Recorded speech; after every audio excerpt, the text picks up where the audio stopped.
හයි යාළුවනේ. ඔන්න අනුරාධපුරේ දෙවනි දවස. අද අපි හවසට අපි යනවා. ඊට කලින් අද මං ආවා ආපහු බ්‍රිස් වෝක් එකක් දාන්න විනාඩි 30ක 35ක වගේ.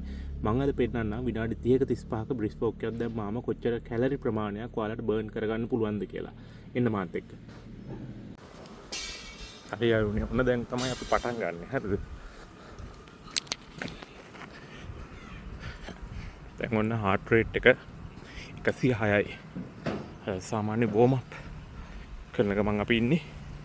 හොඳ වෝම් අප් එක තමයි යන්නේ. අපි බලමු හරියටම විනාඩි 35ක් වගේ කාලයකදී කොච්චර කැලරි ප්‍රමාණයක් අපිට බර්න් කරන්න පුළුවන්ද කියලා.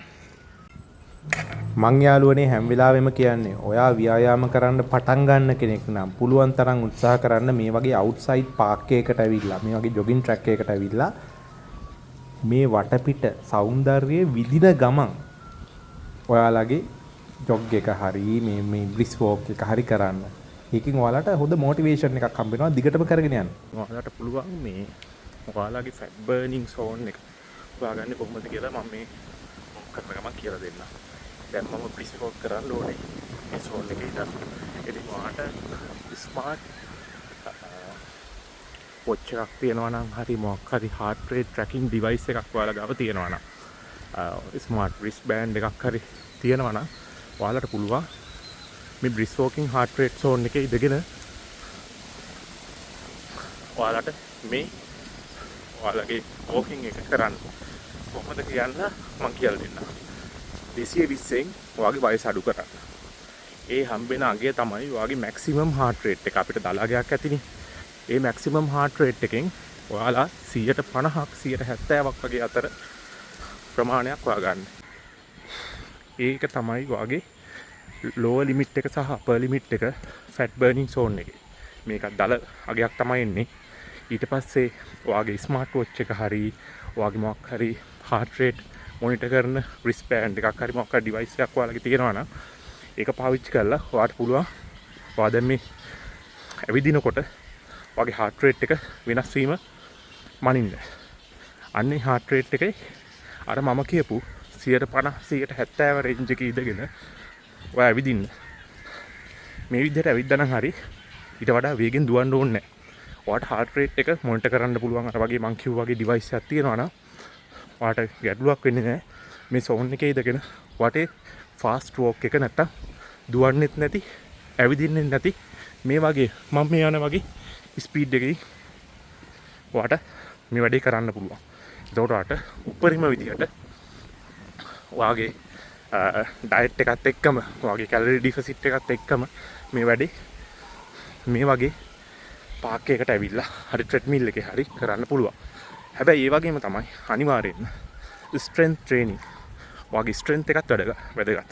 ඔයාගේ කාඩියෝවැස්කියුලර් හෙල්ත් එක වගේම ඔයාගේ ස්ට්‍රෙන්ත් එකත් BMD එක බෝන් මිනරල් ඩෙන්සිටි එක මේ දේවලුත් වැදගත්. ඉතින් ඒක නිසා අනිවාර්යයෙන්ම ස්ට්‍රෙන්ත් ට්‍රේනින් නැත්තම් ඔද කම්පවුන්ඩ් ලිෆ්ට් කරන්න පුළුවන් නම් ජිම් එකට ගිහිල්ලා එහෙම නැත්තම් බොඩි වේට් එක යූස් කරලා ෆන්ක්ෂනල් එක්සර්සයිසස් ස්ක්වොට්ස් පුෂ් අප්ස් වගේ දේවල් පර්ෆෝම් කරන්න.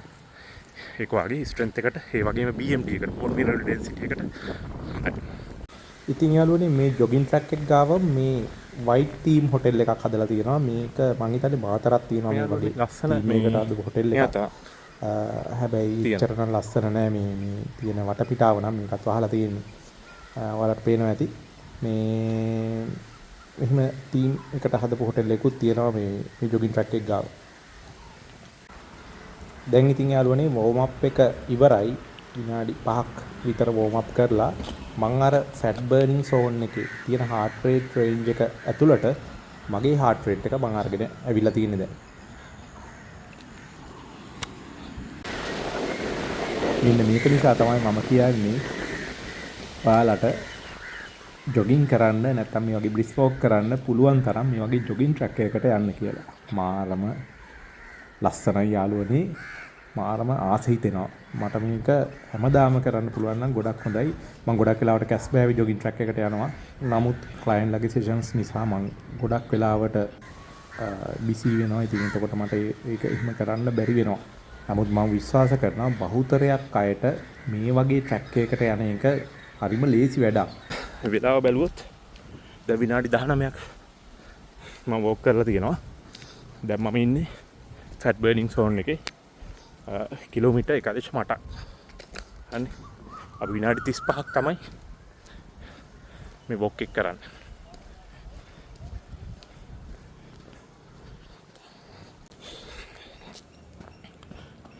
ඕකේ යාළුවනේ. දැන් මේ වෙනකොට කැලරීස් 150කට ආසන්න ප්‍රමාණයක් විනාඩි 20ක කාලයකදී අපි වැය කරලා තියෙනවා. කැලරීස් 150ක ප්‍රමාණයක්. අපි බලමු විනාඩි 35කදී කොච්චර ප්‍රමාණයක්ද කියලා. මේක ඇත්තටම මේ මම ගොඩාක් වෙලාවට වර්කවුට් එකක් තමයි කරන්නේ ජිම් එකට ගිහිල්ලා.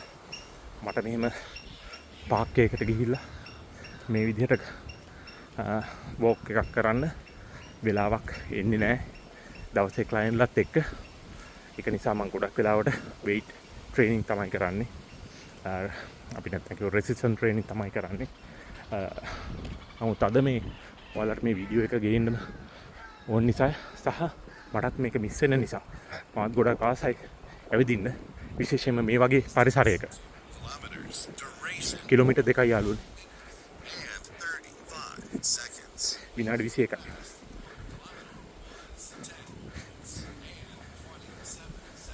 අපි තව තියෙනවා.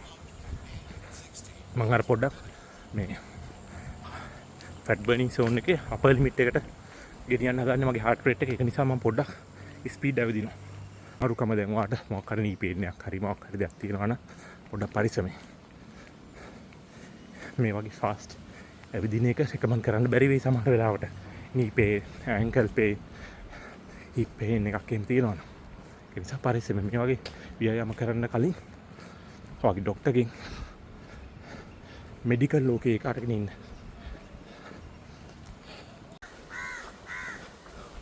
ඔන්න යාළුවනේ විනාඩි 30යි. ස්ටෙප්ස් 3000යි. කැලරීස් 220ක් බර්න් කරලා තියෙනවා. අපි මේ ෆැට් බර්නින් සෝන් එකේ ඉඳ බ්‍රිස් වෝක් එකේ. ඔන්න හරි යාළුවනේ මේ විනාඩි 35ක් කම්ප්ලීට් කරන්න යන්නේ. ඔන්න හරි විනාඩි 35යි. හරි. මේ වෙනකොට ස්ටෙප්ස් 3753යි. කැලරීස් 276යි.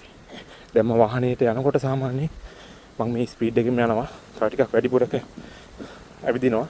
එතකොට සාමාන්‍ය කැලරීස් 300ක් ටාගට් එකට යන්න. හරි, ඒ වගේ මතකුණා මට කලින් කියන්න ස්ට්‍රෙචින් කරන්නත් අමතක කරන්න එපා ඔයාගේ වර්කවුට් එක ඉවර කරාට පස්සේ. ඉතින් ඔයාටත් පුළුවන් මේ විදිහට බ්‍රිස් වෝක් එකක් කරලා ඩේලි ඇක්ටිව් ඉන්න. ඉතින් යාළුවනේ ෆිට් ගීක් පේජ් එකත් එක්ක එකතු වෙලා ඉන්න. තවත් මේ වගේ වීඩියෝ ගොඩාක් ඔයාලට දැනුම එකතු කරන්න මම එකතු කරනවා. ජය